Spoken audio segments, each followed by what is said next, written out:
A very good afternoon.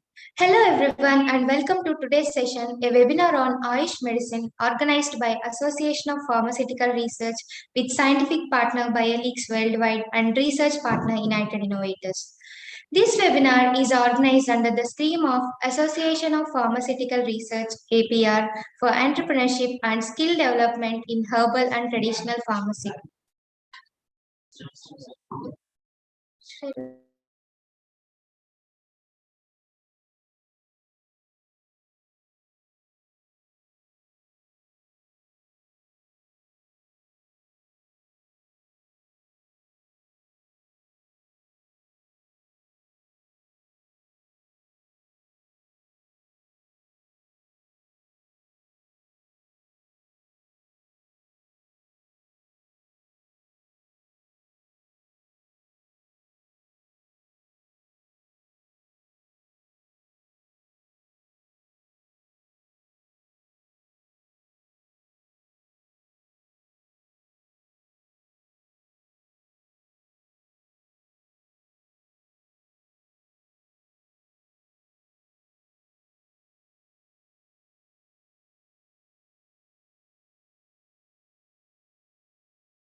Post ने बंद किया हुआ है वीडियो आपका शेयर का है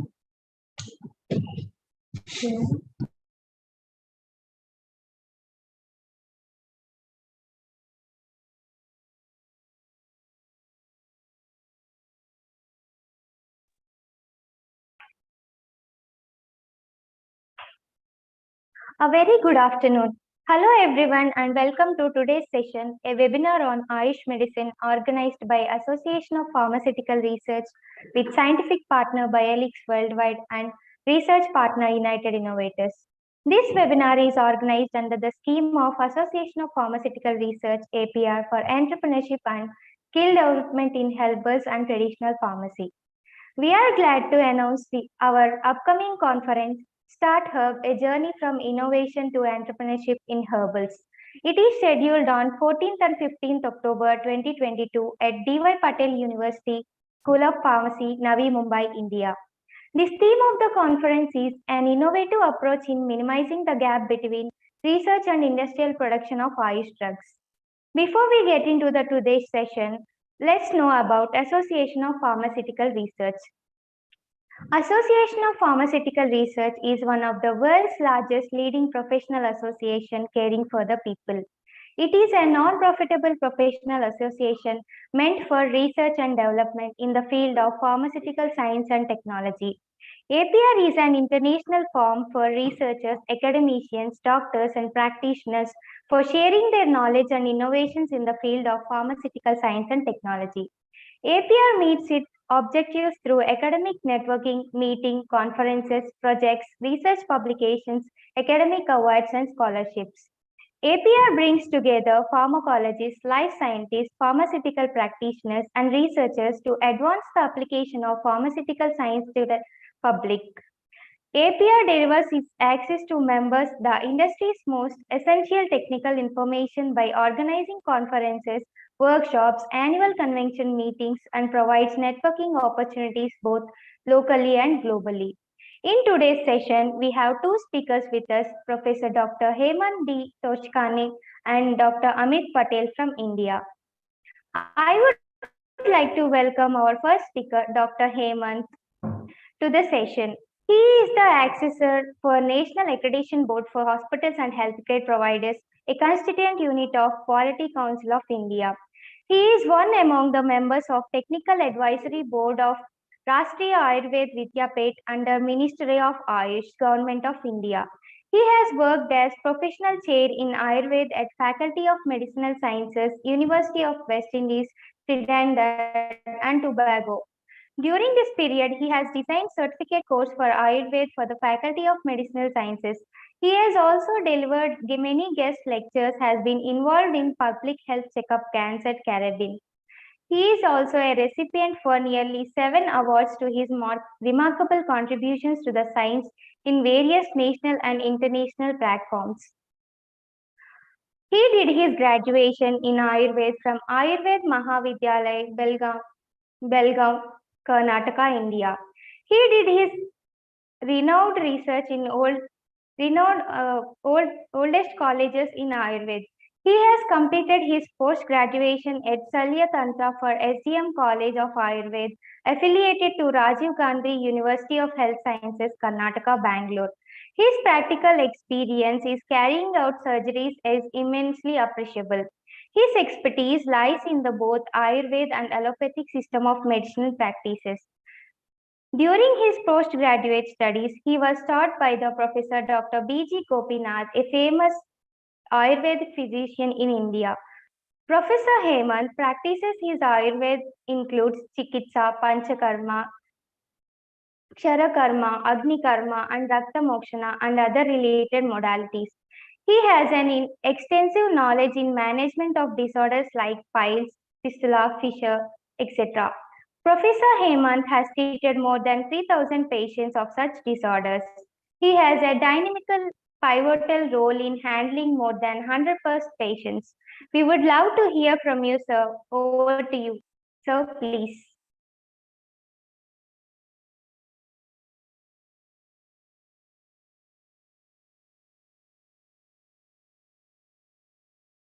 Hello.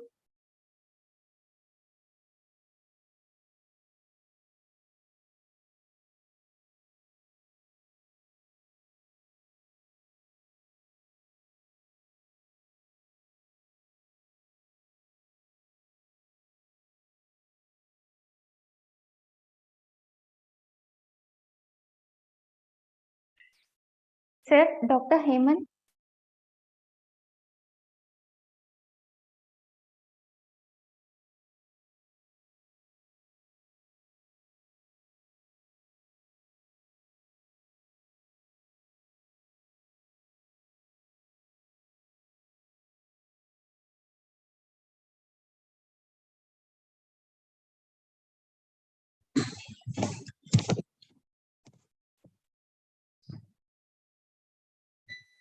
Dr. Hemanth, I kindly request you to share the screen and start your presentation.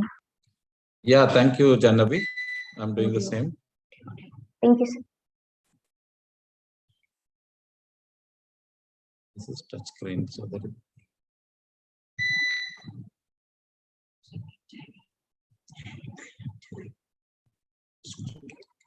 is it visible? Janavi, is it visible? Yes, sir. Yes, sir. You can proceed. Yeah, my PPT is visible, is it? Yes, sir. Yes, sir. Right. Thank you. Thank you very much. I first of all apologize for the delay. Like we thought we should start by 4 o'clock, and I was ready, and then suddenly there was a electricity and other issues, technical issues. I thank the Association of Pharmaceutical Research for giving me an opportunity to talk on the topic of Ayush medicines. And this is the session that which probably those listeners who will be there, I believe they are from a wide diversity. They may be having the background of pharmacy and Ayurveda and some other system of medicine they may be belonging to. So I thought I should do my presentation for all of them. And also I could able to hear by the narrator that this is also for entrepreneur and developers.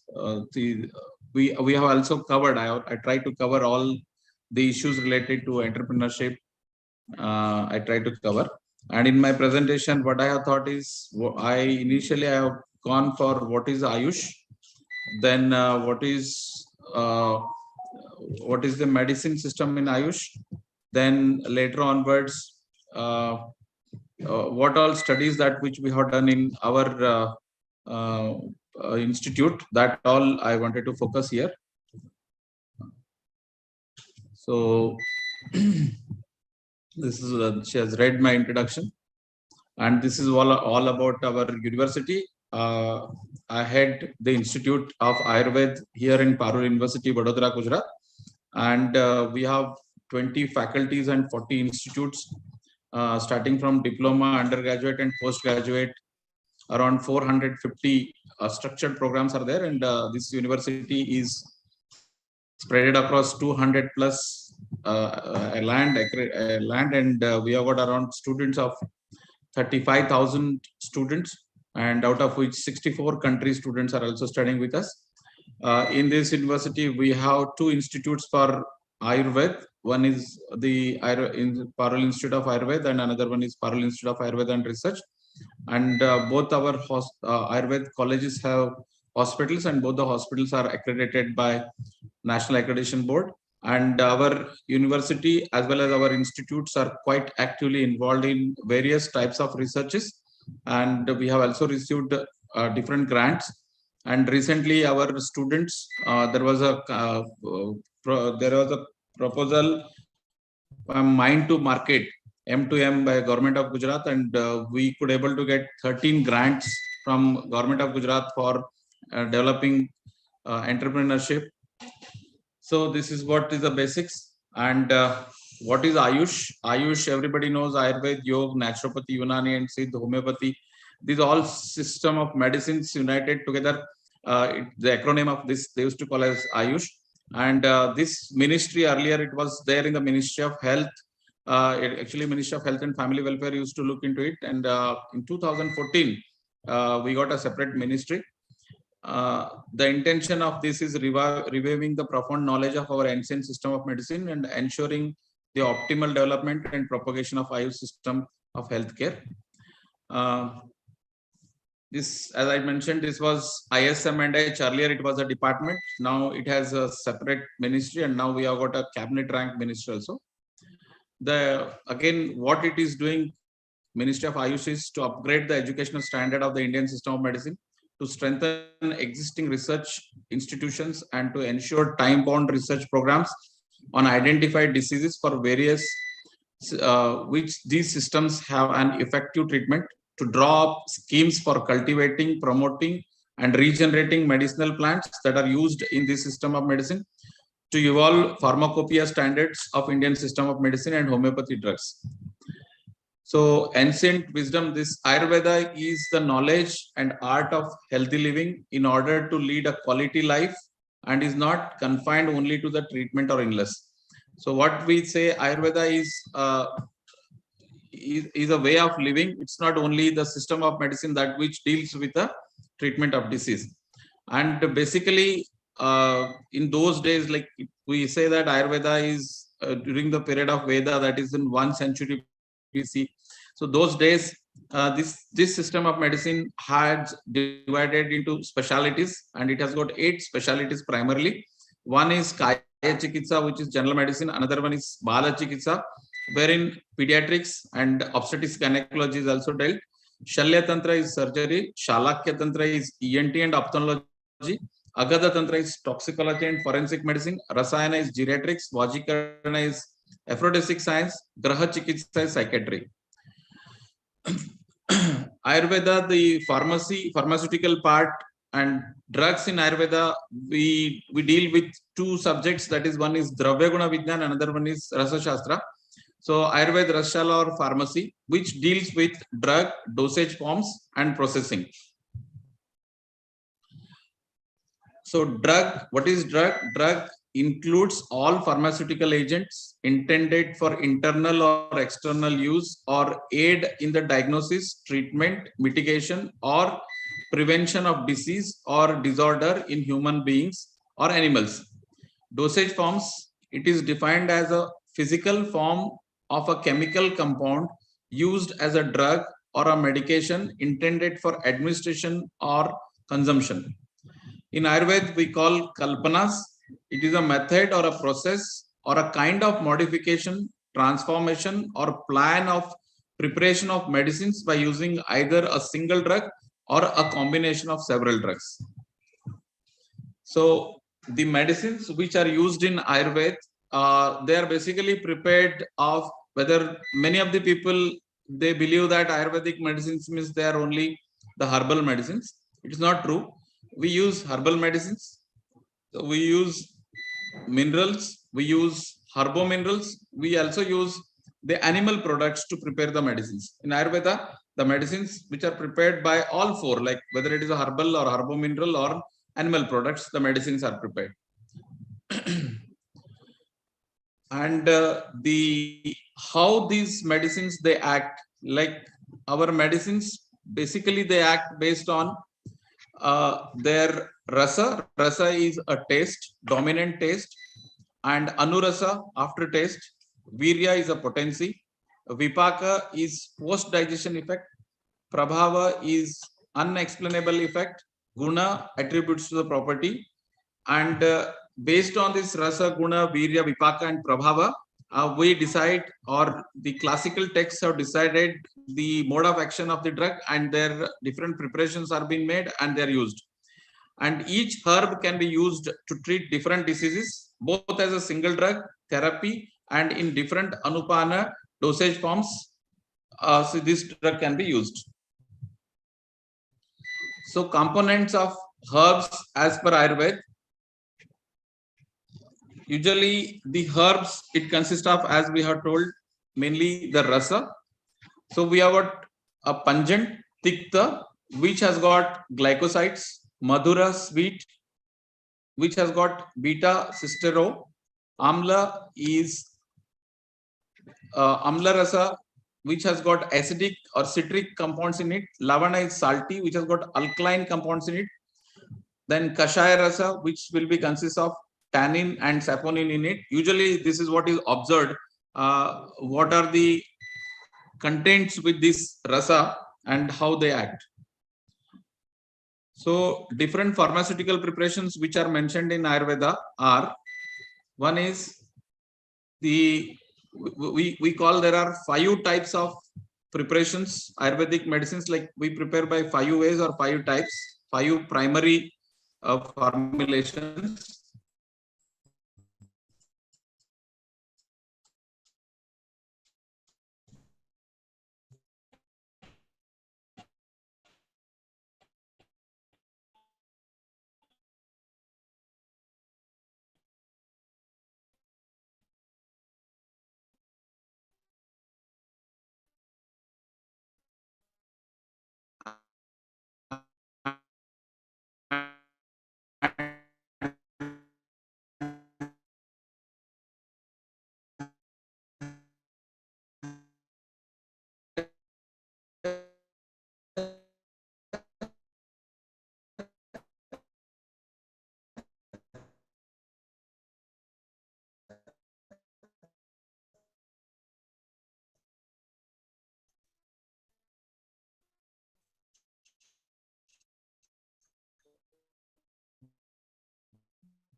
those are, one is Kata is a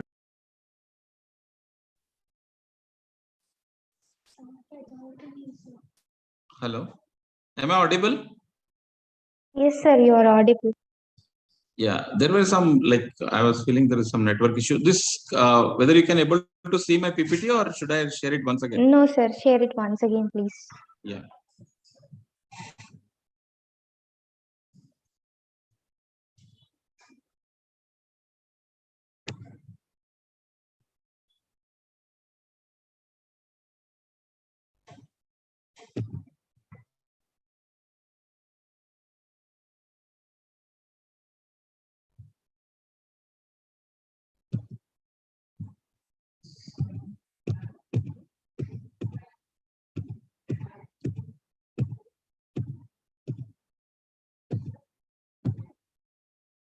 Yes, I was speaking about the primary five preparations, that is Swarasa is a juice, then Kalka is a paste, and Pata is a decoction, then hot and cold fermentations, Hema and Fanta. Though, so these are the hot infusion and cold infusion, Hema and Fanta. That what these are the primary five ways or five formulations which we administer to the patients. Wherein these also have some sub formulations, secondary formulations, that which we can call as, one is Sandhana, fermented liquids, Sneha, that is medicated ghee and oils. Gugulu is the compounds, that is solid, that like tablet like compounds which we prepare by Comnifera mucul, a drug which a binding agent. Then Kshara is alkalis, Lepa and Malahara are external applications. Anjana is again an application, eye application. Dhumapana, wherein we make inhale the substances to inhale, whether it is an nasal inhale, oral inhalation, or the inhalation through cigars, like that which will come under Dhumpana. Arka is a distillation. So there are different dosage forms in Ayurveda. The liquid dosage forms are Swarasa, Kashaya, Hima, Fanta. Usually those who are non-Ayurveda people, they need to like understand these words, because this is the actual words that which are mentioned in the classical textbooks. Wherever possible, I try to give the exam, the correlation or more, the relative English word. So here Swarasa, Kashaya, Hima, Fanta, then Paniya, Ushnodaka is hot water, Kshirapaka is a preparation out of milk, then Laksharasa, Mamsarasa, Mantha. These are all different liquid forms preparations. Then we also do a semi-solid preparations that we used to do is, which we call as an Avleha or Kalka or Lepa. These are all some semi-solid preparations. And also there are solid dosage forms like Churna, then Rasakriya. Churna is powder. Avleha or Rasakriya is semi-solid. Then Gudapaka, Gugulu I spoke. Again, it is a gum resin. Sattva, extract. Then salt preparations. Masi, the ash, that what we do. Shara is alkaline preparation. Varti, which we prepare like suppositories, like things that what we use to keep either in the rectal or in vaginal region. Then basmas you may have heard, the basmas which are prepared out of metals. Like this, some solid dosage forms are there. Then in the primary drug which is used in the medicine preparations in Ayurveda, though one side is herbs, the another side is metals and minerals we were speaking, and we call it as a Rasa Shastra. Rasa word meaning itself is the mercury, Parada. It is the primary drug. So Rasa Shastra, that science deals with the study of metals and minerals, and the purification of those which we call as Shodhana as one procedure, and Marana, incineration of these metals and minerals, wherein alkaline ash of metals and minerals are made, which is an irreversible process, conversion to stable compounds from an elemental form to metals. Here in Marana process, even we make nanoparticles, which helps in better absorption of those drugs. Its half-life period is also increased. There is also one procedure which we call sattva patana, which is done for metallurgy, extraction of sattva or active components. Then dravaka or dhruti kalpana, process of converting metals and minerals into liquid form, which is again an irreversible one. So now recently you may have heard in a temple in Kerala, there is a huge gold which we could able to see, and in many places, ancient days there used to be a lot of gold, and the Rasa Shastra or Rasa Vaidyas in those days, they were well versed with the conversion of metals into gold, and maybe it is only because of that that much amount of the availability of gold was there.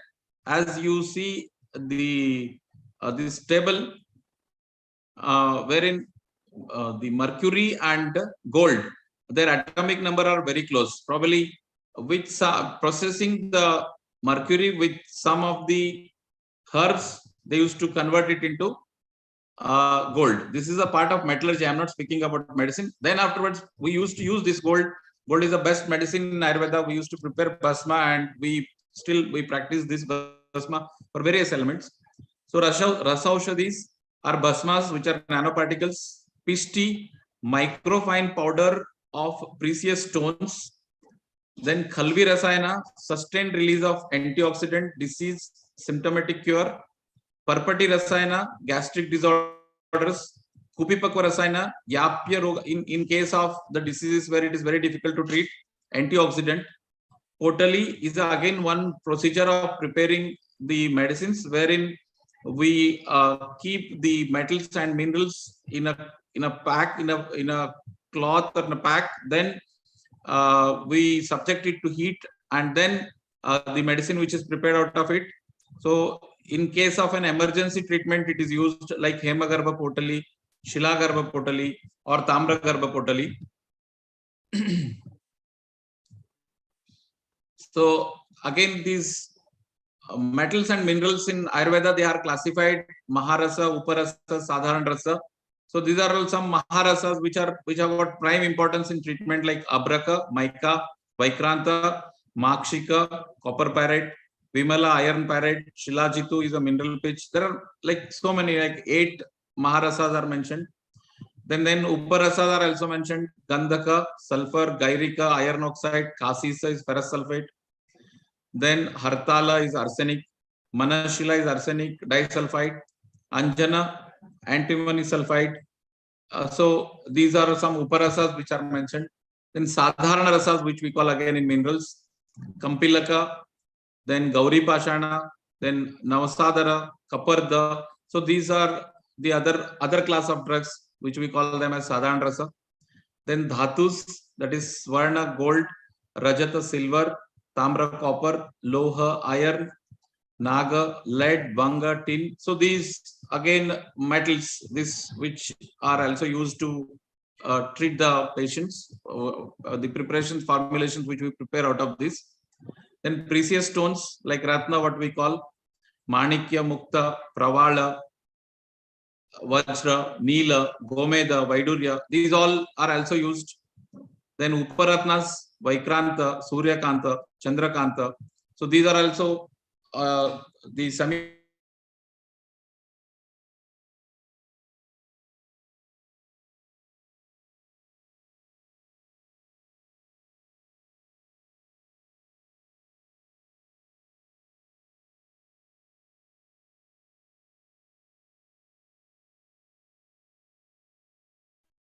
There is also one classification, as I told, we prepare also alkaline preparations, Kshara Varga, that what we call Sarjak Kshara, Yavak Kshara, Tankana. These are all some alkaline preparations.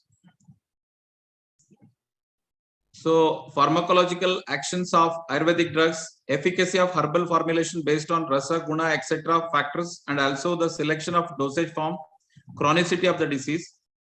concentration of phytochemicals present in the particular herb is responsible for drug action. For example, herbs predominant in Kashaya and Tiktarasa will be rich in tannin and saponin and hence act effectively as antioxidants. Herbs predominant in Amla Rasa will have rich in vitamins, trace of minerals, hence can be given in a vitamin deficiency, such conditions. Then pharmaceutical process adopted to prepare formulations will optimize the concentration of active components and thus influence the enhanced therapeutic action. It also enhances pharmacodynamic kinetic property. Nanoparticle herbs, metals and minerals wherein size of the particles. Distillates purify of alkaloids is significant. Extract concentration of alkaloids prominent. In case of a drug which we use Estimadu, if we prepare Estimadu Ghana, it has got alkaloid and saponin in it. Then this is used in case of dryness or increasing salivation. In case of pharyngitis, if it is its decoction is prepared, Estimadu Fanta is prepared, and this has got an effect of bronchodilation or neuroreflex or vasovagal dilatation, or it also has got an antiemetic property. So other factors which are responsible for drug action, one is Yogavahi, catalytic action, receptor binding affinity, cellular biochemical reaction, then regulation of enzyme reactions. Metal ions are required for physiological biochemical reaction, which will be supplemented by herbo-mineral medicine. Then chilting agent, which carries the molecule to a target organ. So what is the limitation of the herbal medicine or Ayurvedic medicine as on today, and how to overcome this? That also we're going to discuss. One is palatability. Some of medicines are of bitter in taste. So usually people, they don't like to take those medicines. Then presentation, they're in crude form, whether it is a powder or whether it is a lepa. So they're crude form, and even sometimes their smell may not be in an acceptable form. Shelf life, some of the medicines, they have got a very limited shelf life. Like once you prepare immediately, like we should use it within 24 hours, so that otherwise its life will expire. Then stability, like decoction, juice of fresh herbs, so we should use it immediately. Then in some cases we also need to give high dose of medicine dose, like in decoctions 50 ml. If it is a powder, we have to give for 12 grams. If it is a herbal juice, 24 to 48 milliliters. So like that, because of this, there are certain limitations are also there. And other challenges which we face, raw drugs, like whatever herbs we wanted to take, they are not available in the same proportion all the season.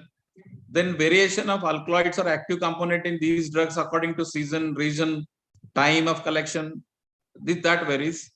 Then even sometimes it is like you collect some raw drugs, transportation is another issue. So these are certain limitations for this.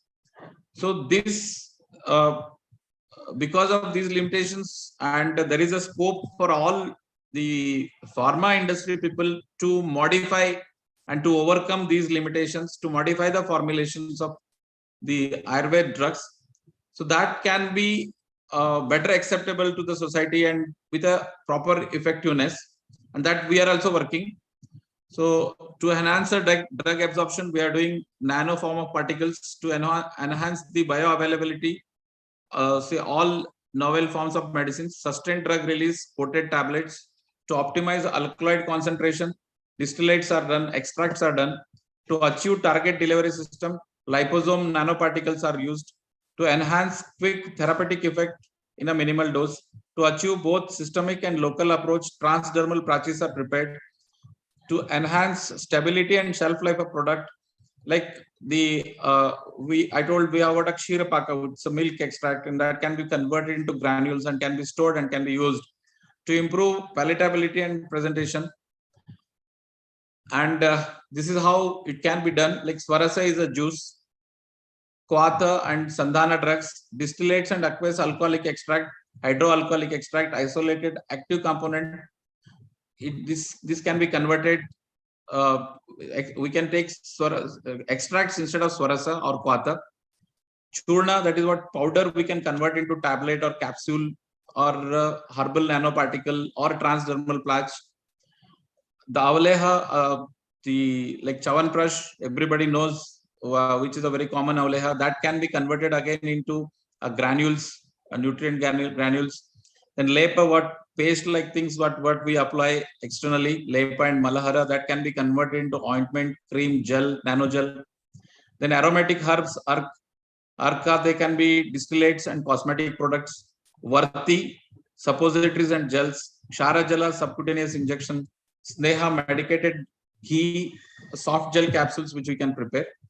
So this is what just I give idea about, like what I told is in Ayurveda, the medicines which we are prepared, the source of medicine for Ayurveda is, one is herbal, another one is minerals and metals, then herbal, mineral, then animal products. Then there afterwards, with this what we do is we call Panchavida Kashaya Kalpana, that is juice, swaras, then Kashaya, then Hima, Fanta, then Kwata. These preparations, that what I told, and its subtypes also I told.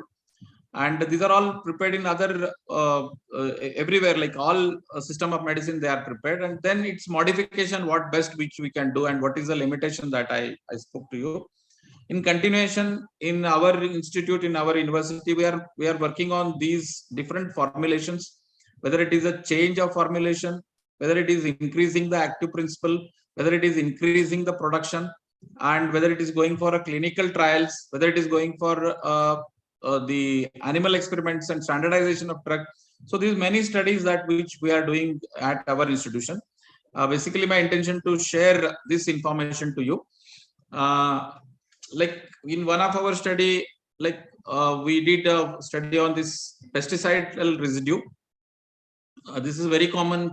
Whatever vegetables, fruits that which we consume, it consists of pesticide, the residue of the pesticides and fertilizers, chemicals that what are used.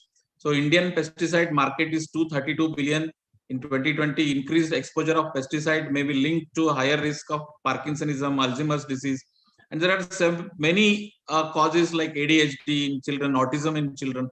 These are also because of use of pesticides more in the eatables and consumption of those pesticides by the human being.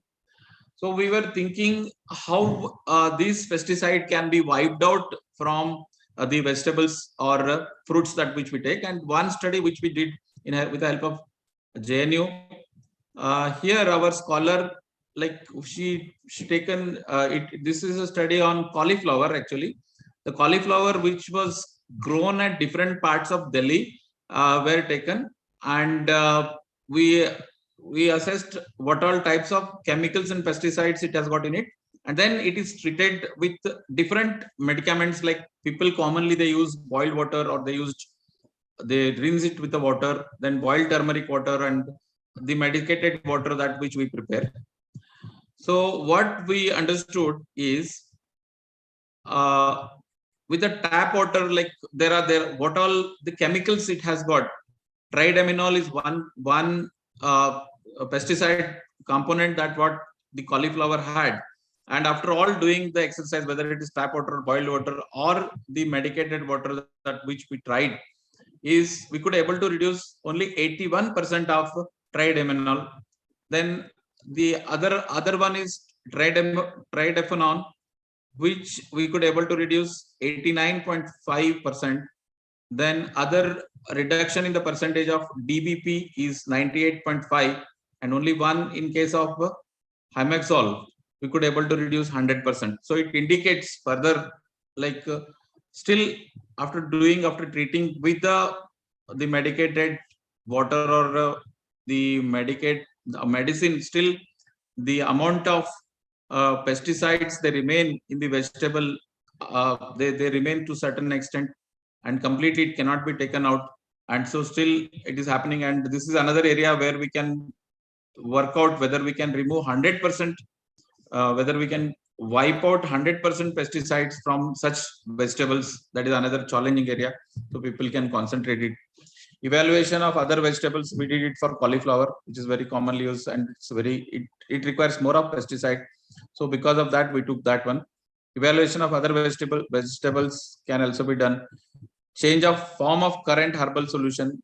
Evaluation of nutritional value of vegetables. Evaluation of other medicines on same protocol. We are also trying to prepare some solutions that which we can mix with the pesticide, and we can sprinkle, we can spray to these vegetables, so that it can produce its antimicrobial and the pesticidal effect, let it produce simultaneously the toxicity can we bring down. That is also we are thinking, we are working on that also. So this is another area where people can think of it.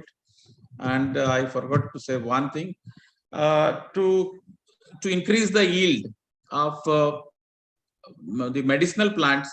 There is a Ruksha Ayurveda is one that has given so many formulas. One of such formula is Kunapa Jala, what we call Kunapa Jala, and we prepared this formulation to treat this Ravalfia serpentina sarpagandha, and we found like without giving Kunapa Jala, whatever Ravalfia serpentina which we have cultivated, compared to that Kunapa Jala, the yield is more, its flowering has started early, and the quality is very good.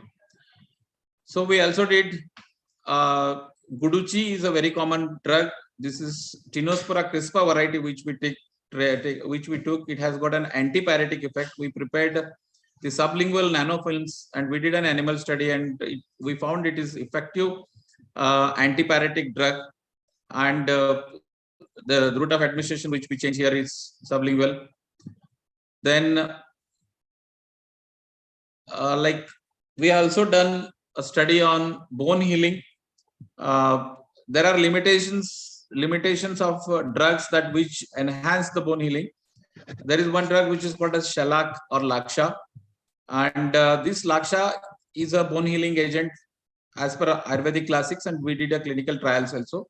And we made a preparation, a milk preparation out of this, and then we prepared its granules, and it was given to the patients, where which has seen in whether it is an osteoporosis or it is a non-healing fractures, it has worked very well. We also developed transdermal anti-inflammatory patches of Aranda plant, and that is effective for that worked as an effective analgesic and anti-inflammatory. So again, Kanaka is Datura metal, Datura plant. With its leaves, we prepared the inhalers, so that which has helped for inhalation therapy and inhaled therapy directly for the bronchodilation. And we also prepared herbal nasal spray for allergic rhinitis. Usually the sprays which are available in market, for long-term use, it may cause a damage to the tissues, causing infection and many other things. So herbal the nasal spray, that which we prepared out of a plant named Bala, Sida cordifolia, it found effective. We also did in hypolipidemia, we also prepared a preparation that is Panchashakara Churna. So usually statin is a drug which is used in hypolipidemia, and what is reported is around 5 to 20% of patients who take statin, they have its side effect like muscle related intolerance, and this Panchashakara Churna is found again effective in hypolipidemia. We are also working on herbal preservatives. So there are many synthetic preservatives which are available. Sodium benzoate is a very common drug which is used to preserve which is used as a preservative. So we are also identifying some alternative herbal preservatives which are an alcoholic extract. Liquid Ayurvedic dose forms comparison with sodium. Like we preserved our solutions, our preparations like decoctions with this, and we found their stability test and their effectiveness, and they are equally effective or better than the sodium benzoate and other preservations. We are also working on some of the formulations which we have developed for preservation of soft tissues, organs, especially in the anatomy department, in pathology department. The organs and the body tissues, they are preserved with formaldehyde, and formaldehyde is it does an irritation to the lungs, and the long-standing use of formaldehyde also causes lung diseases. It also irritation to eye, nose, and throat, many other areas. We have prepared our own formulation as a substitute for formaldehyde with neem and other preparations, found effective, and we have the studies ongoing. The tissues which we are kept, the organs which are kept, they are still there since last 6 months or more without any putrefaction or without any damage to those tissues. Now we have to subject them for histopath and other studies. Then herbal nanoparticle studies. We have also done an extraction of kanchanara. Kanchanara is a medicinal plant. Its nanoparticles, herbal nanoparticles, we have extracted, and we have tried this on hypothyroidism. Again, we found it's very effective. Then the bhasmas of tamra, that is copper compounds, were also tried in hepatocarcinoma. Cell line study is ongoing, and cytotoxicity, significant cytotoxicity is noticed. It is also seen that only the malignant cells, it has produced the toxicity, but healthy cells, it has not affected the healthy cells. Normal healthy cell lines, no toxicity, no cytotoxic effect is seen with the bhasma which is prepared out of tamra. Then we were also working on extraction of salt from some medicinal plants. There is one medicinal plant, Soda fruticosa, which we have extracted from its different parts, which we have extracted a salt, and we are practicing it, we are using it, and the study is also ongoing on. For fumigation also, formaldehyde and other chemicals are used. For our ward, our OT, and other areas, we have made our own herbal preparations that which can be used as a fumigators. Then one more common is in case of, these are some examples I am giving, and there is a lot of such study can be done, a lot of work can be done, and a lot of work can be established. In hypoalbuminemia, where the albumin is protein is less, in hypoproteinemia, in such cases usually intravenous protein injections are given, and one is cost effective, and there are its limitations are there. So to overcome this, we also prepared in Ayurveda, the rectal route is very commonly used route for administration of drugs, and we used the egg yolk and some medicaments along with it to correct the protein in hypoproteinemia, and it found very effective, and this study is also going on, and we are using this in many of the ICU patients, and wherever, like whether it is a liver condition, whether it is a renal pathology, whether it is a burn, whether it is an accident, wherever hypoalbuminemia is there, this can be practiced. Again, one more preparation that which we did is crab oil for burn wounds, to avoid the formation of scar, to avoid the formation of stricture. An animal experimental study was done with the crab oil, found very good and effective in healing the burn wounds. We have also used the sarpamashi. Sarpamashi is the shell, the snake, the outer cover of snake, that is snake skin is used, and mashi is prepared, that is burnt, and then it is used for the management of wound, and it is also found very effective. In Ayurveda also we prepare, we were speaking about lepa, that lepa can be used within up to 6 hours, but there is we are doing one trial where we can preserve a lepa for longer period, and it can be used for longer, like as and when it is required. Otherwise, it need to be prepared instantly and it need to be used immediately. Wherein in this study, Agni Lepa is one Lepa which we use in case of stroke and inflammatory conditions.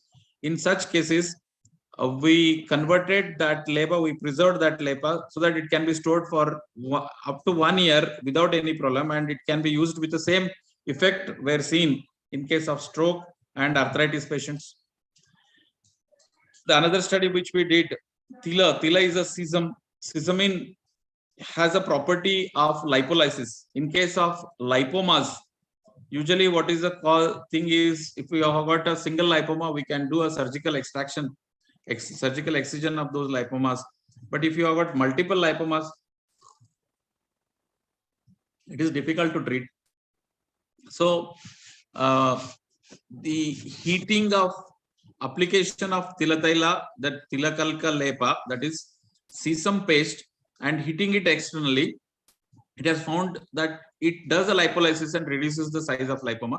For that, we are also developing a belt.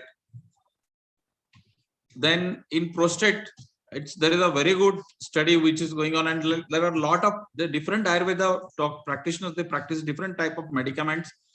As an Basti Chikisa, that is enema. Enema here is the route of administration of drug. And we found the size of reduction of prostate size reduction and the symptomatic reduction with the patients, in many of the patients with the Basti Chikisa. We are also working on the Uttar Basti is one where we administer the drug through the urethral route. And here one study which we did with Dhanyaka and Gokshura Grata for prostate and stricture urethra also, it is found effective, and we are regularly practicing this in case of stricture urethra.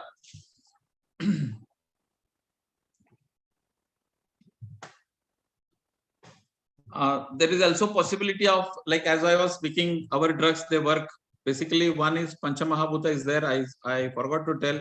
All fundamental principles of Ayurveda is of 5 principles, that is that 5 tattvas, like what we call Prithvi, Aap, Teja, Vayu, Akash and Jal, and then Shad Rasas. So there are, each drug has got its own rasa, guna, virya, vipaka and prabhava. To understand that which rasa, which guna, which vipaka, where it works, to remember all this, it's little difficult. So there is one, Dr. Prasanna has come out with a mobile app wherein you can know like how many drugs have got Guru Guna, how many drugs has got Madhur Rasa, like different permutation and combination can be assessed on mobile based app. That is also there. We are also working on reverse pharmacology, like in one study what we did, the acetyl salicylic acid, aspirin is a drug which is used as an analgesic drug, and we prepared the aspirin like product by using 2 herbal drugs like Jati, that is jasmine, and Karamarda, that is Caricia carandus. With this we prepared, which by mixing it with kanji, and it worked, like it has got an analgesic effect also, which we call as in Karamarda Yoga. And we also tried to increase the potency of medicinal plants by mantra chikisa, which they used to tell olden days. A study was also done whether it will increase the height of the plant. It is seen like it increases height of the plant, weight of the bulb in case of garlic, which we did, and diameter of the bulb. Then analytical HPTLC and GCMC were also done. So this is what is the study area which we can see. So there are many more in pipeline, like herbal pesticides, herbal grain, treatment of lipoma, that modified belt, herbal preservatives, nanoparticles for different Ayurvedic medicines, medicated enema, herbal solution for promoting growth. So there is a huge scope. What I wanted to say is there is a huge scope for pharmacy people to jointly work with Ayurveda and Ayurvedic people, and we can prepare a far better, newer, different types of formulations, and that can be again subjected to different trials. And then if it is proven effective, and definitely it will be proven effective, and it will be useful to the mankind. So only I have written, as long as we are not living in a harmony with the nature and our constitution, we cannot expect ourselves to be really healed. Ayurveda gives us the means. So David, frankly, has told this.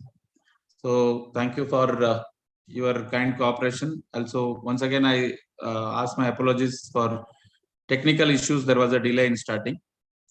So I could able to see some charts in some messages in charts. Madam, you can read, because where I'm sitting, I couldn't.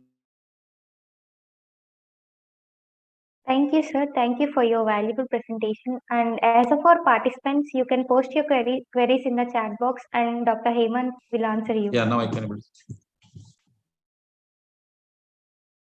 Kindly post your queries in the chat box.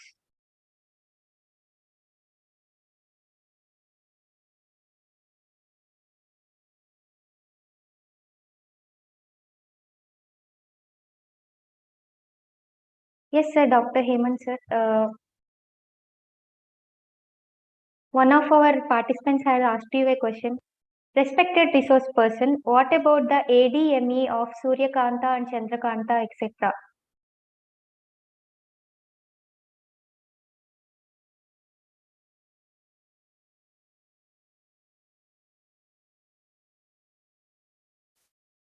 Sir?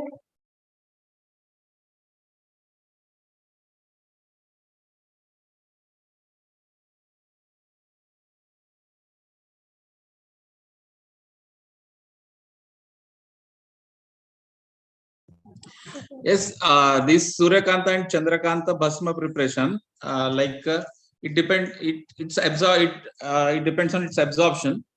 What we found, like one of our students is working on this Suryakanta and Chandrakanta Bhasma, wherein even we can prepare a pistil-like, and it can be done.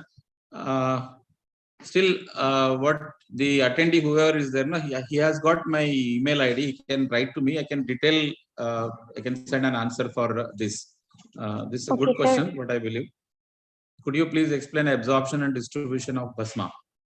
That also I will send you, because see whether it is a oral route of administration, but we are also doing, for your information, Mr. Vijay Krishna, I could able to see read the name. We are also trying in a hepatocellular carcinoma patient which is admitted in our ward. We are also doing administration of Bhasma through rectal route, and the absorption of Bhasma, whether it is from like sublingual level till to the gastrointestinal level. There are many studies which are done about absorption of Bhasmas. I'll give you detailed explanation. You can write me on email. I will definitely send you the answer for this. Complete detail, the mode of absorption of Bhasmas. Yes, sir. Another question from our participants. What is the procedure to take drugs from ancient books and do research and make as a product? There is no any specific procedure. Only thing is there are like I could not. I don't have that data, but I have with me. I can share it sometime. How many types of our preparations are there? How many powders are there? How many tablets are there? How many preparation types of oils are there? How many types of ghees are there? How many types of animals? Everything is detailed. It is available with us now database. So which is effective in which condition you should know, and which formulation you want to make its change, and we want to use that you should decide, and then you can make necessary modification, and you can subject it for basically a trial. Then you can take it. You can continue its further study. That's what I have shown some examples that what we are doing here. So how was polyherbal formulation can be used for treating disease, since here there might be interaction among various ingredients present. Yeah, what has happened till date, we are using these polyherbal formulations. They are like, as I was speaking in Chavan Press, there are more than 50 ingredients. Not only polyherbal, there are minerals, and they found safe and effective till date. and if preparation is not done properly, and as I mentioned in the beginning only, we do the purification procedure for all metals and minerals. If it is not done properly, in such case, and dosage variation is done, they have told in milligrams or micrograms, and with a vehicle what we should administer. If there is any variation, probably there may be a possibility of having the side effects and other things. Otherwise, I don't think there will be any such issues. Yeah, there are some reports. I also read some pharma journals, the toxicity about the medicines and all those things. So that is, if it is not like, if anything has happened, means that doesn't, we cannot blame the system or one medicine. We need to assess what is the reason, whether it is properly prepared or not. Then only we can say this drug has a side effect or it has got some other problems. Otherwise, we, as much as we know, they are safe and they are good and we are practicing. Difference between herbal and patent property Ayurvedic medicine. Herbal, like, it's not like that. Herbal and patent property Ayurvedic medicine. There are two things. One is globally, the herbal medicines are used, practiced. So whatever herbal, in the name of herbal medicines they are mentioned, they may not be Ayurvedic medicines. They may not be referred in Ayurvedic textbooks. Wherein the patent properties, there are some of the companies, they have taken proprietary for some of the medicines. They made some of the changes in that formulations, or even classical medicines. Patent is also, they have proprietary also they have taken, and they are selling it. So there is absolutely, there is no difference, but definitely there is difference. Suppose in case of platelets, we now everybody is using papaya leaves, but this reference of usage of papaya leaves in case of increasing the platelet count is not mentioned in Ayurvedic textbooks. So this is what is the difference, what is herbal and what is classical, what is and patent and proprietary Ayurvedic medicine. That's what I believe. Is there any change in effect of formulation when Ayurvedic formulation converted into modern form? Definitely there will be some changes that only we need to assess and we need to evaluate. Then only we can convert it into modern acceptable form.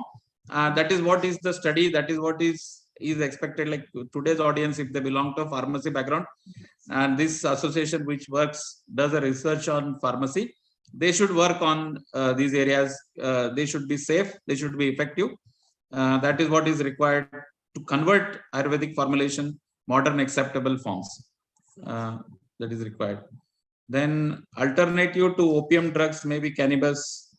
Yes, alternative to opium drugs, like there are some drugs, if you want to produce a sedative effect, or there are some therapies also in Ayurveda. It need not to be drug. We do a marma chikitsa, we do abhyanga, we do dhara, wherein that does sedative or analgesic effects, that is practiced. We also do that also in our hospital. We are doing it. Immediately there are no alternative to cannabis like drugs, that they are not available. But we are again, we have taken permission and we are working with this cannabis like drugs also to produce its analgesic or other effects. That's also going on here. Yeah, I could able to see these many questions. Anything else?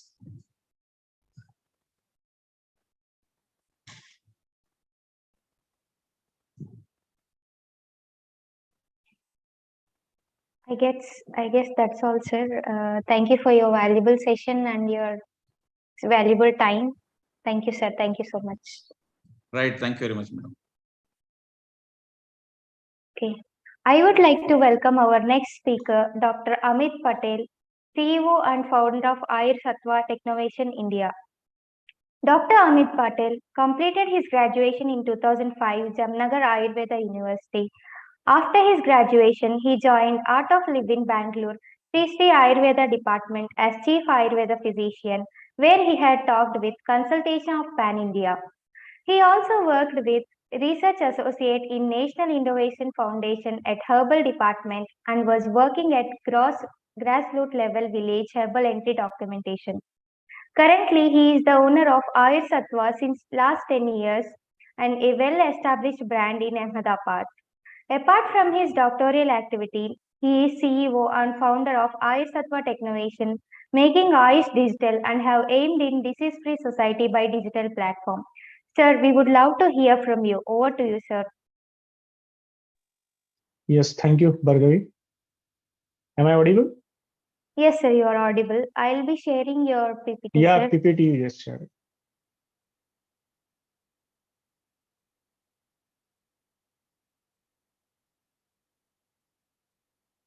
Yes, sir, you can proceed. Yes. Uh, I would like to say that Dr. Hemanth cover almost all the topic regarding Ayush medicine or Ayurveda medicine. Most of the all topic cover, but here I would like to ignite your curiosity and just give the clear demarcation, bifurcation about the herbal alkaloid based science and true Ayurveda principle based Ayurvedic medicine. This is you need to clear and understanding very well, because all the medicine is today most of the medicines on research are going on, particularly herbal sciences, alkaloid based, extract based, or chemical constitution based, and then clinical trials. All that later on I explain very well deep right now. Next, Yes, sir. please. Next. Yeah. Yeah. Today, there are Ayush medicine is a very vast subject, but I would like to cover my lecture in this particular 4 points: history of Ayush medicines, then Ayush medicine, then philosophy, traditional concept of Ayush medicines, and difference between the modern and traditional methods of Ayush medicines. And the fourth one is the quality efficacy of the Ayush medicine. Now we start with the history of Ayush medicine.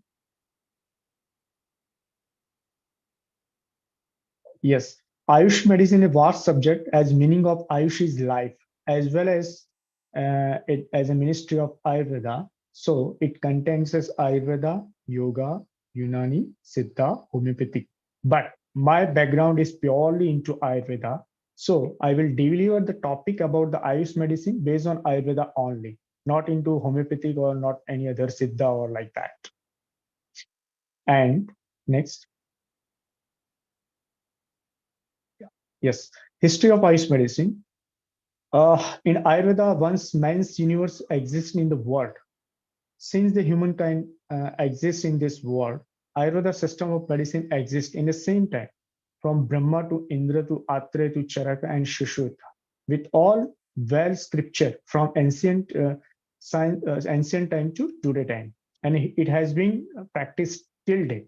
So the basic you all aware about the history of Ayurveda. It's directly come from Dhanvantari, Brahma, Indra, Ashwini Kumar, and then it's documented by different kind of the disciples or rishis, Atre Rishi Sampradaya, Charak Rishi Sampradaya, Shushruta Rishi Sampradaya.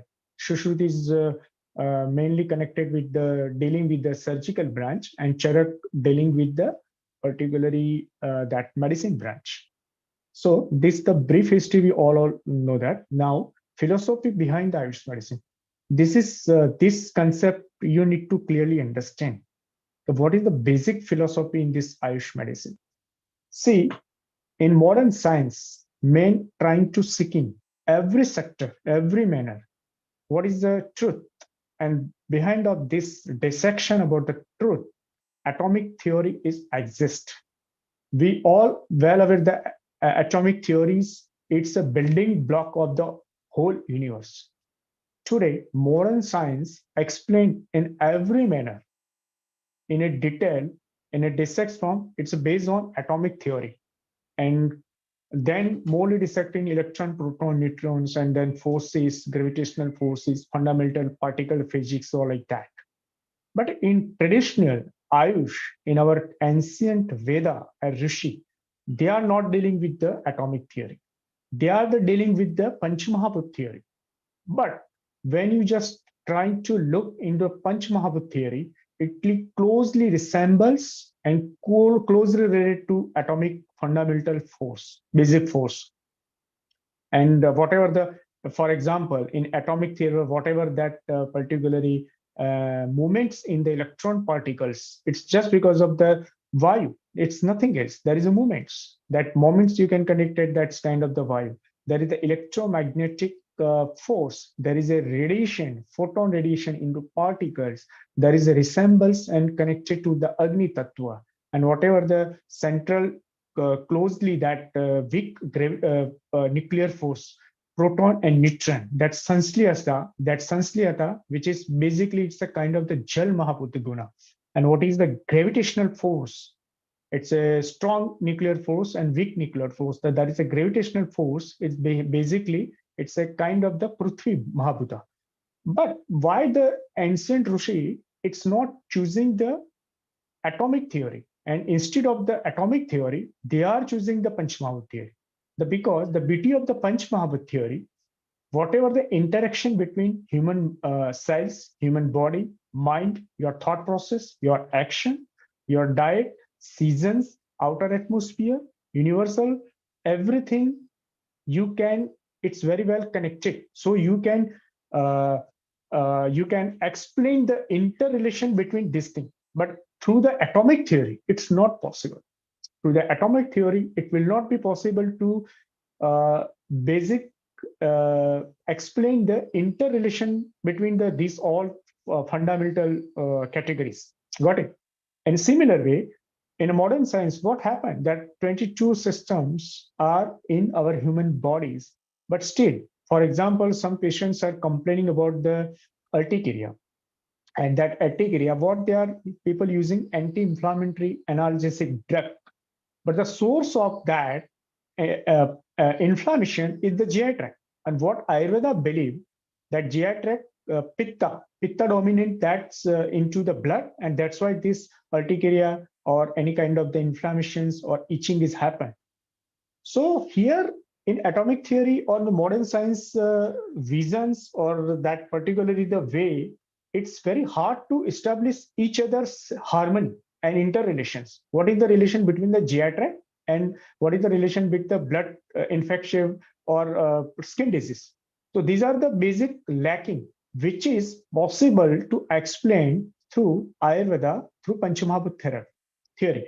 I give you the second example. For example, in Ayurveda, believe that day sleep increase your weight and it increase your inflammation. People who are suffering from, for example, edema, and if they are used to take day sleep, that edema is never going to be cured. I'm just to give you some clinical insight, because you people know and very well aware before the any drug delivery systems or drug founding system or research, what kind of the factors are impact. So you need to know about that. That's all the factors based on Ayurveda, and it's clearly mentioned in Ayurveda. So here we come back to the point. In day sleep, what you people are doing? You do nothing. You are not eating anything, but still something is happened that create that help to gain your weight. Got it? So here Panchmahabhut explained very well. Once you just go to for the day sleep, your kapha is increased in your cellular body, in your tissues, in whole body, and that's overall retention of fluid is increased, edema is increased, and even as your meda dhatu, what we can see, fat is also increased. So here directly we are not taking any substance orally, but still it's relation between your habits and as well as the gaining the weight. So this is only this relation explained through only possible through Panchmahabhut theory. It's never possible through atomic theory. You cannot be explained through atomic theory. The second thing, based on that, God created the universe with the matter and antimatter. And it's a very superb concept explained in the Ayurveda. So whatever the conditions happen, disease condition happens in the human body, human minds, the same kind of the opposite ingredient exists in the plant or different kind of minerals or different kind of animals products. For example, we have the basic sense. I give you the example. Suppose you are suffering from cold, cough. So that time you are not using that milk, curd, buttermilk, ice cream in for the treatment. But instead of that substance, you are using clove, ginger, pepper, tulsi. Why? You have the basic sense that clove, pepper, and ginger, turmeric have that kind of the property that kind of the property which is going to be cure my cold, which is going to be cure my cough. And it's a kind of the physical property like hot property, like ushna property, that tikshna property, and which is the opposite from particularly cold properties and particularly cup property. So these are the basic sense, and this sense we have since ancient time. But our rishi, our acharya, knows very well, and each and every plant they just very well documented on that part, which kind of the herbs or which kind of the plants are useful in the GI tract, which are plants are using particularly in reproductive systems, which plant are using for particularly brain tonic. So each and every property plants have very well documented. So here's the matters and antimatters always present, and there are the 20 kind of the physical guna in Ayurveda. That's a physical property you can know. For example, dry opposite to luster, then cold opposite to hot, then sharp opposite to like manda. So these are the different kind of the property, and these properties exist in each and every plant as a kashayatva in the rasa, in a panchamahabhuta form. And this we are basically used in our medicine and different kind of the disease. Same. So all kind of the this substance properties, everything is very well identified and documented through the our Charak Samhita, Shushruta Samhita, Bhav Prakash, Ashtanga. These are the basic Samhita of our Ayurveda scriptures, which currently using in the practice. They also suggest getting the second. The question is that how can we get the maximum potency or this property in this different kind of the medium? Next. So they also suggest 5 kind of the basic mediums. There are lots of formulation in current herbal science or herbal industry. There are tablets, there are extract, there are decoctions, there are syrup, there are different kind of the powders. There are lots of formulations, Varti, and kind of this different, which is already explained by Dr. Hemanth. But the basic formulation in ancients to acquire that property is the swaras, kalk, vap, him, and fat. And this basis, what is the swaras? Extracted fresh juice in a green herbs. If you want to acquire any property, for example, in a green juice, that is the swaras kalpana. After the getting the swaras kalpana, that is the remaining part of the kalka or paste, chutney, that is which is called the kalk. The quart is a kind of the decoctions methods. Some of the dry herbs, if you want to get that kashayatva, that aushad kashayatva, what we can call the medicinal property, then you need to particularly soak into overnight in the water, warm water, and then boil till it's going to be hard. And you get the particular decoction and maximum that herbs property into this decoction, and you can give to the patients for the different kind of the disease. The fourth one is the heme. Heme is just kind of the cold infusions, because just some of the herbs are having the kind of the volatile property. You cannot boil. So you just whatever the elaichi or long or kind of the peppers or kind of the dalchini. So this all kind of cinnamon's, this all the kind of the property, if you want, you need to use as a heme or fat. And fat, it's a similar kind of the heme property, but here you use as a boiled water, you soak some herbs, and after that immediately you take it. It's a kind of the tea preparation. So basic any pharmaceutical preparation comes under these 5 particularly modalities and these particularly 5 categories. For example, whatever you are making the tablets, ultimately that tablets come from the powder, that dry powders, some starch and everything we just added, a tincture and all like that, and just we compress that. So the kalk paste, it's basically the formulation of the chuna formulation, powder formulation, and it's a continue in just a form of the tablets. So kalks belong to this category. Next. Yeah. The second question is the difference between the modern and traditional techniques. and system. Today, modern drugs are basically alkaloid and extracted bit. Use it and see the and just want to say it the pharmacodynamic, the pharmacokinetic validation through the clinical trials, alkaloid activity, side effect observed on tissues, cell functions. But they act as a target pathology, never change tissue or dhatu property. Here, the difference between the herbal science or Ayurveda science. Herbal science always based on objective, and Ayurveda science that medicines that property always based on subjective. So here the difference between herbal and Ayurveda basically subjective and objective. I give you some particularly example for it.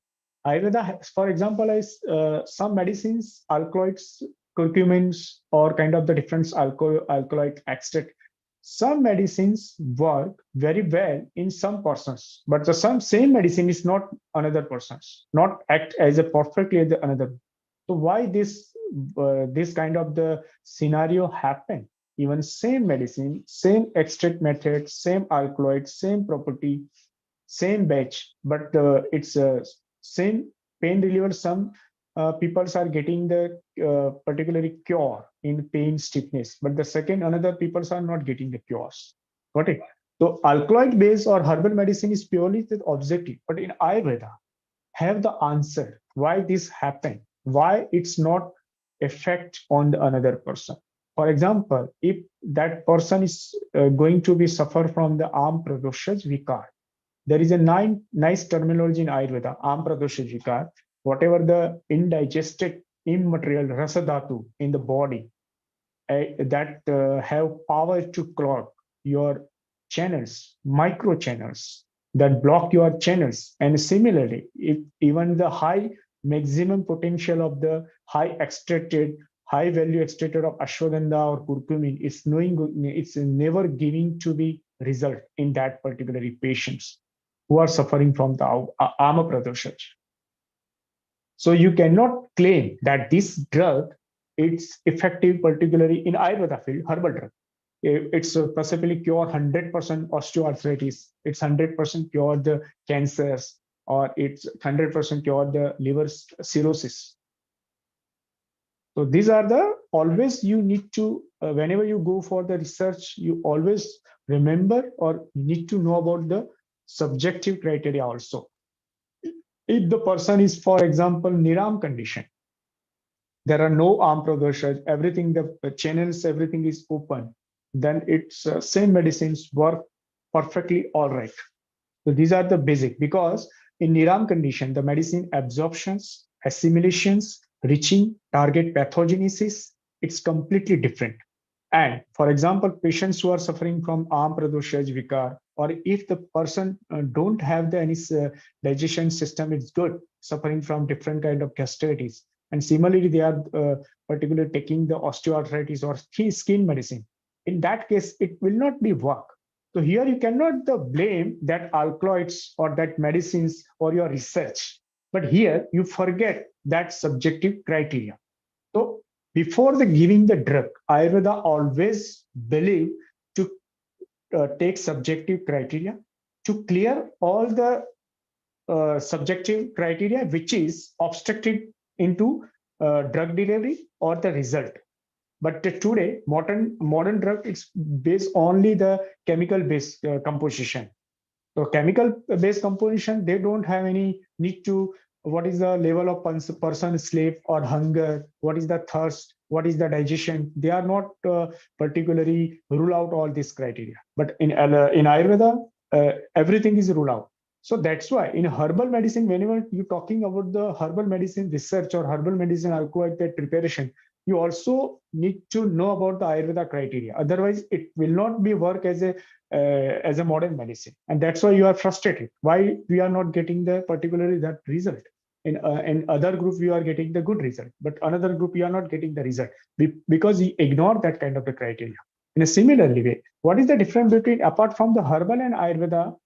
In the modern drug, there are so many chemical composition. I give you the example. For example, diabetes. So your value is the perfect. Your sugar, your is a perfect metformin, glypase, or kind of the different kind of the herbs, different kind of the medicine you are using. But still, they drug don't have power to convert your blood property, to clear your blood property, to just that drugs chemical composition are not particularly work on the blood property or hold the rasa dhatu system. So that is the problem. That's why always people are complaining. My blood sugar is almost like balance in a normal condition, but still I have some neuropathy, I have some nephropathy, I have some retinopathy. So these are the side effect is still there. So we have to always remind that subjective criteria based on Ayurveda is very important. You should never go for only objective criteria. So this is what I would like to clear about it, because drug absorption, assimilation, reaching target pathogenesis, it's all depend over the Agni state, patient's internal Niram or Samskriti. So whenever you give Ayurvedic manner, personal Panchmabhut constitution, Sam Niram, Vyadhi Avastha, always same evaluation before giving any Ayurvedic medicine. This is you need to particularly work out that. And but in herbal alkaloid, you never focus on emphasizing this criteria. That's why some cases your research is going to be fair. And the second thing, the rasa concept using to cure disease in Ayurveda system. For example, Katu Tikta Kashar. There are five types of rasa: Madhur, Amla, Lavan, Katu Tikta Kashar. Six types of the taste in mentioned in Ayurveda. Five types of the rasa mentioned in the modern science. So this rasa, which drug having the different kind of the rasa, and rasa always the Aushad Kashayatva particularly exists in this rasa. Got it? For example, patients are suffering from diabetes. So you see, most of the formulation belong to from the Tikta, Katu, and Kashayaras. That's they are not belong to particularly Madhur, Amla, or Lavan ras. So rasa is very important in the any kind of the drugs whenever you making any kind of the formulation. One of the participant already just asked the questions: how do we decide the different kind of the drugs? And there are so many drugs interaction. In like Chyawanprash has the 52 kind of the drug, but you select the particularly drug similar property, and the adhistan work is the particularly that side, that pathogenesis side. Then you can reduce your drug. For example, I give you if you want to build the formulation in the Raktava Strotas or skin disease. So whatever you drug choose, it's belong to be Tikta Rasa only. You just take the insert scripture, whatever the drug. For example, it's a Nimba, then it's a Nimba, then Katuki, Prikroja Kurure, then for example, Patol, then for example, Chandan, then for example, Vasa, Guduchi, Pinospora codifolia. Then example, for example, Yashtimadi. Yashtimadi has a both property. That's a Raktava Sansthan Pitta balancing property, cooling property, as well as like sweetener property. So here you can select the type, Cyprus rotundus, that's Musta. So these are all drugs are particularly work on skin disease. Why? Because they have the definitely kind of that kind of the rasa, Tikta rasa, Katu rasa, Kasaya rasa, and Madhur rasa. So whatever the Ayurveda evolution, dosha system, Vat, Pitta, Kapha system, before the evolution anything. For example, the disease is the Pitta dominant, then you need to be use the drug which is have the Tikta or Madhur rasa. For example, disease is the Kapha dominant, then you need to be use that medicine. For example, Katu rasa, ginger, turmeric, or kind of the clove, pepper, this kind of the drug. And the disease who are the Vata dominance, then you need to be just Snigdha property, Madhura property, and Kashaya property. So these are the all Panchamahabhuta property you need to be evaluated and you need to be considered before the making any formulation. So all the formulations in herbal formulation, in Ayurveda formulation, it's never be possible to find out the specific alkaloid and you just channelize the all the alkaloid and that just see the efficacy, what is the happening the tissues, and based on that you create the drug. It's a very long journey. But whatever, if you adopt the way, Ayurveda way, you can making any formulation in any disease.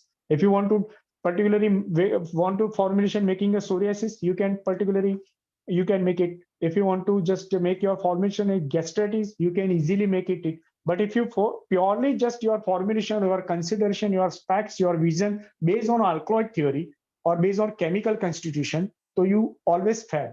Might be you are missing to choose the right drug.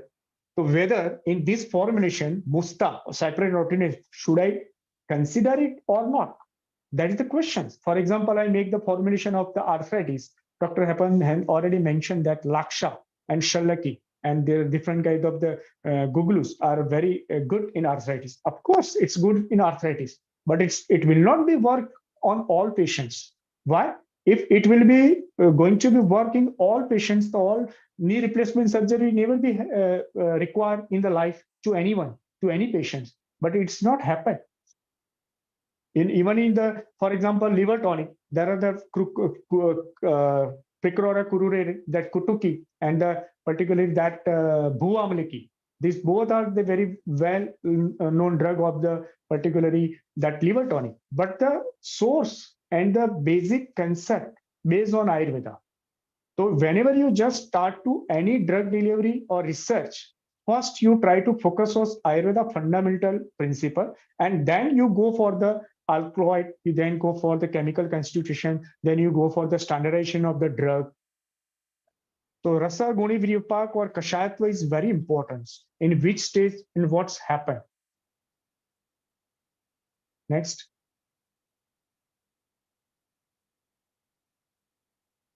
This is why I already mentioned that's very Nijana had to customize entire medicine. Here, whenever you just adopt these methods, you can customize your own formulations anytime, every time.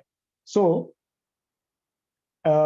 here our indigenous system, Ayurveda system, is not based on particularly depend on pharma company. Got it? Here the Vaidyas are able to select the own drug. He is able to decide the own formulation, person to person as well as or season to seasons. But if you just go to any doctor, modern doctor, you ask them, sir, can you give the gynecology any drug or you just prescribe the patients? The reference always come from the pharmaceutical company, clinical trials and all that. They are not making any drugs. In pharma company decide to what to give or what to not give. But in Vaidyas, in Ayurveda tradition, it's not happened. Ayurveda traditional, Ayurveda Vaidya, it's old pharmaceutical person. He is a doctor also, because our whole system based on Panchamahabhut theory. We are not dependent to any other stream or any other science. Any person is a purely sustainable technology. It's a sustainable knowledge. That's why this knowledge carry on generation to generation since ancient time, orally and well documented. Otherwise, it will not be possible. For example, suppose one institution is going to find out some molecules, and they're just all the study and everything, that molecules come out and just using by the doctors or other institutions pass on that way. So that science almost 200, 400 years, but this science just based on 5,000 years, because it's a sustainable technology. It's a sustainable knowledge. Each and every persons have decided own formulation. For example, even most of the peoples in India using the home remedies. Why? They are home remedy, but in allopathic modern medicine possible to use as home remedy? It's never possible. They are using the antacids as come from the pharmaceutical company study. Okay, these are the drugs you can use as antacids. But in antacids, what happened? They block the acids. They cannot convert the particularly pitta property or chemical change their inner atmospheres. So what happened? After using a long time of the antacids, another diseases occurrence or happen. It's kind of you just read the Google papers, research paper, that lots of people constantly using the antacids leads to stomach cancer. But in Ayurveda, it's not. Here you are using dhanyaka, you are using simply soft, you are using jiraka. But here you are not using particularly clove, you are not using particularly that kali mirch or pepper. You know that what is the cooling property in what kind of the herbs. So these are the sustainable knowledge, and this is the basic difference of the modern systems and the Ayurveda system. Next.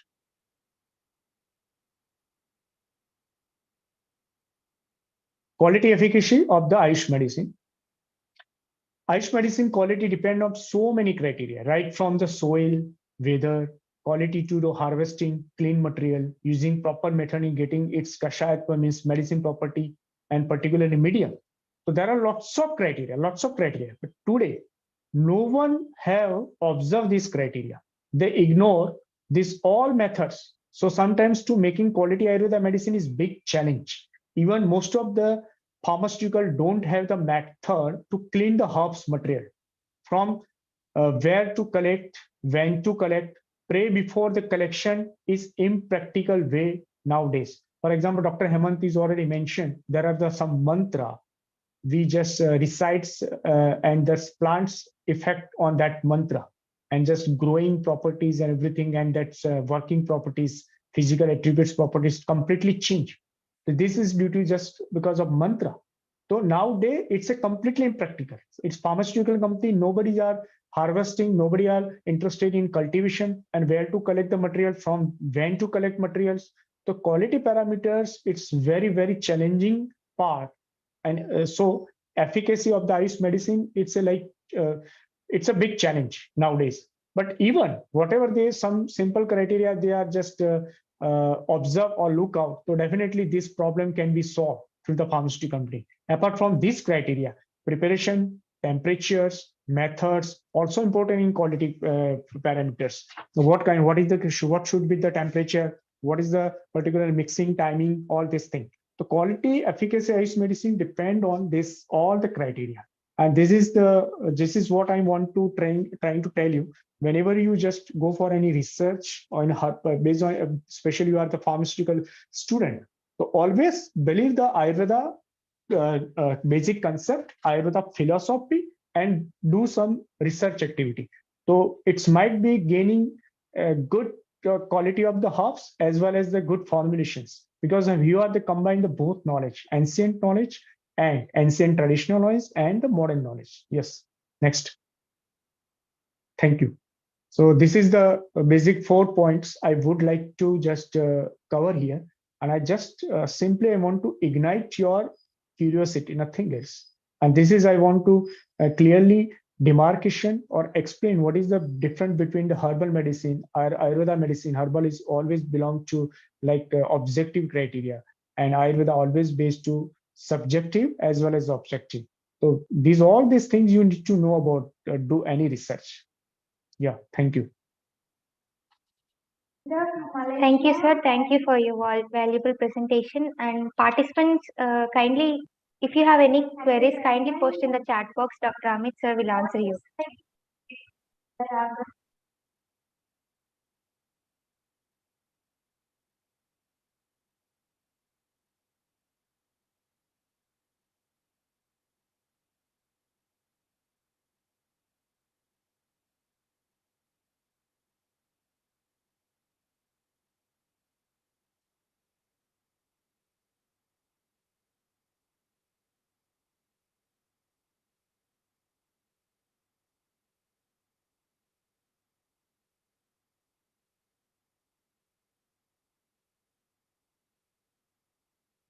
Participants can post your queries in the chat box and Dr. Amit sir will answer you. Yes, if you have any questions.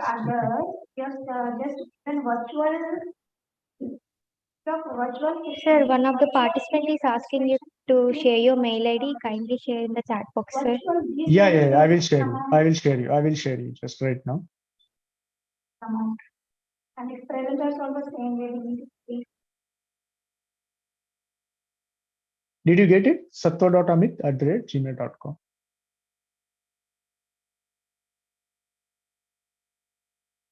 Yes, sir, we got it. Thank you, sir. Okay, no issue. Thank you. Thank you for your valuable time and thank you for your informative presentation, sir. Thank you. Thank you, sir.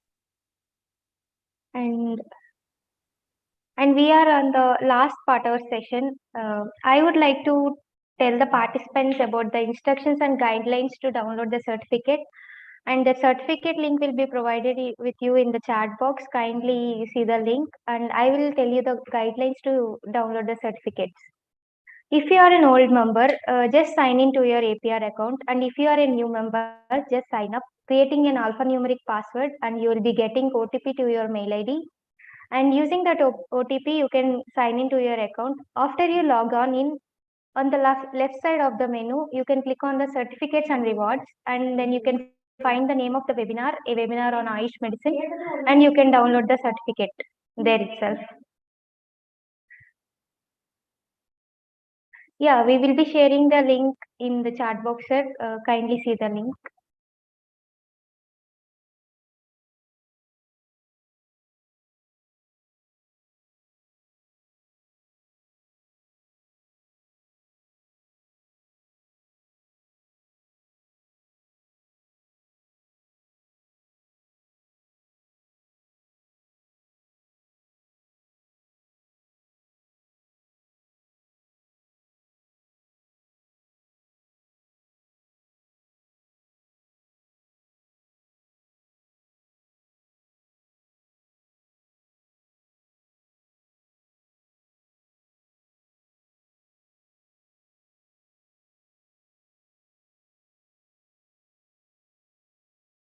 Janvi, you're on the mute.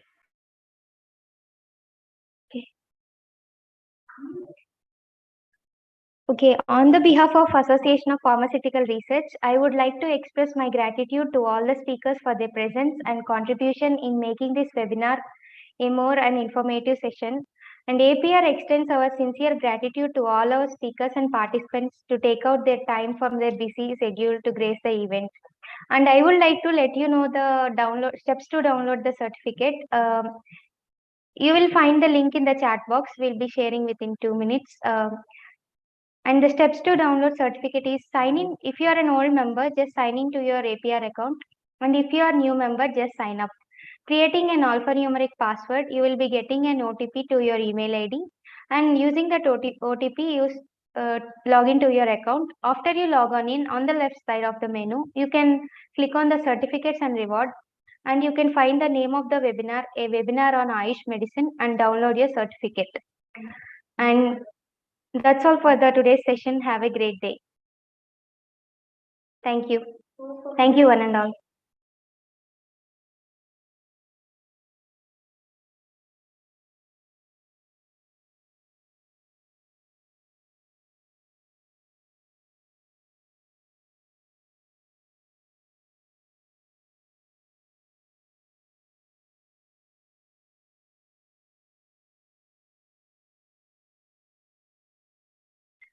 And then we have to make a picture for the same.